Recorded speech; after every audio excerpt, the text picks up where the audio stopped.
हरे कृष्णा। वसंत ऋतु में वैशाख मास की शुक्ल पक्ष तृतीया तिथि को अक्षय तृतीया कहा जाता है। संस्कृत में अक्षय का अर्थ है जिसका क्षय न हो, अर्थात स्थायी अनंत। और तृतीया तिथि के तीसरे दिन को कहते हैं। पुरातन काल में यह दिन नित्य लाभ अर्थात अक्षय फलदायक माना गया है। हिंदू धर्म ग्रंथों के अनुसार अक्षय तृतीया को जो भी शुभ कार्य किए जाते हैं उनका पुण्य कभी समाप्त नहीं होता।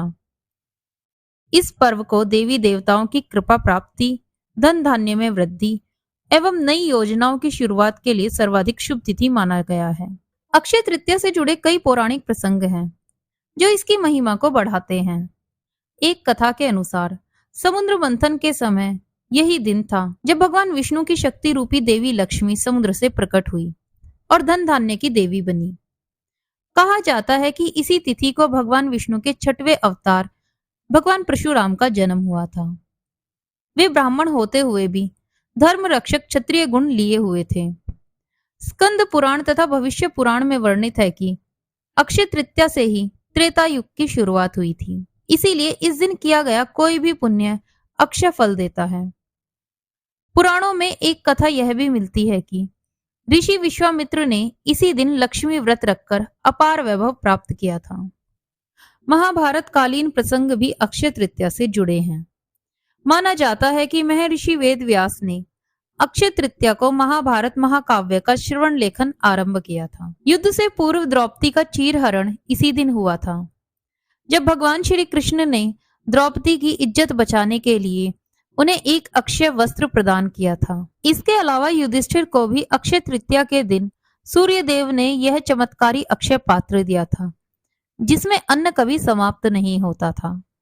इसी प्रकार सुदामा नामक ब्राह्मण ने अक्षय तृतीया के दिन भगवान श्री कृष्ण को चावल की मुट्ठी भेंट की थी, जिससे भगवान कृष्ण ने प्रसन्न होकर उनकी झोपड़ी को महल में बदल दिया और उन्हें अक्षय निधि की प्राप्ति हुई। इन कथाओं से यह संदेश मिलता है कि इस दिन किया गया दान धर्म फलदायी रहता है। अक्षय तृतीया से जुड़ी अन्य मान्यताओं में यह भी कहा गया है कि भगवान कुबेर को इसी दिन देवताओं का कोषाध्यक्ष नियुक्त किया गया था। पुराणों में एक कथा है कि प्राचीन काल में भगवान भगीरथ के तप से माता गंगा स्वर्ग से अवतरित हुई और शिवजी ने उन्हें अपनी जटाओं में धारण किया। स्कंद पुराण के अनुसार इंद्र ने भी इसी दिन कठोर तप करके स्वर्गलोक पर अपनी खोई हुई प्रतिष्ठा पुनः प्राप्त की थी। इसीलिए यह दिन अति शुभ माना जाता है और यहाँ किए गए उपासना एवं दान पुण्य का अक्षय फल प्राप्त होता है। भारत में विभिन्न प्रदेशों में अक्षय तृतीया को अलग अलग तरीकों से मनाया जाता है। महाराष्ट्र में इसे साढ़े साती मुहूर्त में शामिल किया जाता है। यहाँ लोग नए व्यापार, गृह प्रवेश, उद्योग व विवाह जैसी शुभ योजनाएं इसी दिन आरंभ करते हैं। महिलाएं लक्ष्मी पूजा के बाद पूरणपोली, आमरस व अन्य प्रसाद देवी देवताओं को अर्पित करती हैं। उड़ीसा में अक्षय तृतीया को विशेष कृषि उत्सव के रूप में मनाया जाता है। इस दिन किसान मां पृथ्वी, बैलों और कृषि उपकरणों की पूजा कर धान की खरीफ फसल की बुआई आरंभ करते हैं। वहीं पुरी के जगन्नाथ मंदिर में रथ यात्रा के लिए रथ निर्माण की शुरुआत भी इसी दिन होती है। तेलुगु भाषी राज्य आंध्रा और तेलंगाना में अक्षय तृतीया को समृद्धि और दान का पर्व माना गया है। विशाखापत्तनम के समीप प्राचीन सिंहाचलम मंदिर में इस दिन भगवान के चंदन आवरण को हटाकर विशेष पूजा अर्चना की जाती है। जैन परंपरा में भी अक्षय तृतीया का विशेष महत्व है। माना जाता है कि इसी दिन प्रथम तीर्थंकर ऋषभ देव ने 1 वर्ष की तपस्या के उपरांत इक्षु से पारायण किया था। इसीलिए जैन समाज में आज भी इसी तिथि पर अन्नदान और गौशाला दान की परंपरा है। अक्षय तृतीया का सामाजिक और धार्मिक महत्व बहुत व्यापक है। पुराणों में वर्णित है कि इस दिन किया गया स्नान दान सद्गुण के समान पुण्य फलदायक है। व्रत दृष्टि से देखें तो अक्षय तृतीया समृद्धि, अक्षय फल और सौभाग्य की प्रतीक तिथि है।